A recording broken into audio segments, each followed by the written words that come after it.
I'm Alistair McIntosh of the Housing Quality Network. Let's talk about inspections. The Charter is calling for inspections. Whenever residents meet the Minister, they demand inspections of frontline services. How do you get ready for those inspections? Let's look at 5 top tips. First off, inspect yourself first. The self-aware always do well in any regulatory regime. If you identify problems, if you identify ways of fixing them and tell the regulator about that, that's fine. If they spot problems, that's not good. You see the problem, you identify solution, pass. They tell you about a problem, fail. So get out and look at your estates now. Have a right good look at them. Would you be happy living there?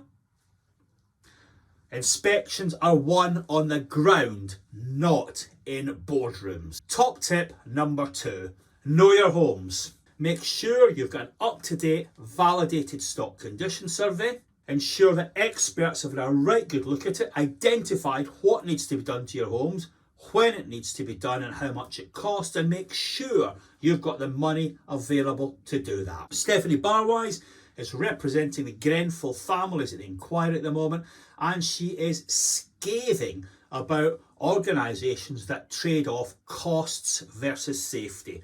You need to identify the works that are required to your stock and have firm plans to complete them in a timely fashion. Top tip number 3, it's not just about buildings, it's about people. Engagement and involvement has to run through your organisation like a stick of rock.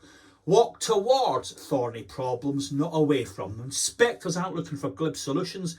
They know problems are difficult, but take the residents into your confidence, give them facts and listen to them. And in particular, talk to the front line.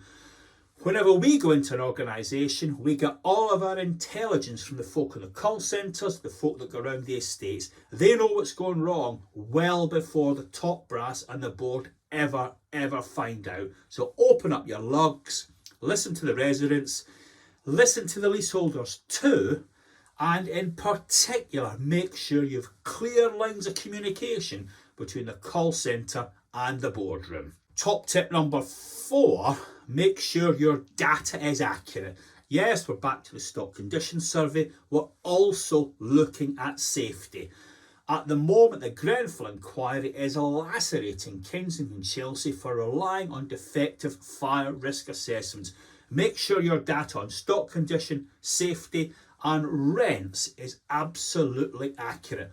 Lots of folk are ordering rent validation exercise at the moment, and rightly so. If you overcharge residents, you will be in trouble. Inspectors are bound to clamp down on you. And tip number 5 is get better. Let me give you an example of that. Kate Dodsworth is the first Director of Consumer Regulation at the RSH. She's presently the Chief Executive of Gateway Housing Association. Nothing if not honest. You read her annual report. She's not at all content with the levels of satisfaction across the residents. What does she do? She states very clearly how she will improve that satisfaction. That's all we can ever ask for. You recognise problems, you've got solutions, you're marching towards these issues, not running away from them. No glib answers, lots of hard work, practice for your inspection. Thanks for your attention.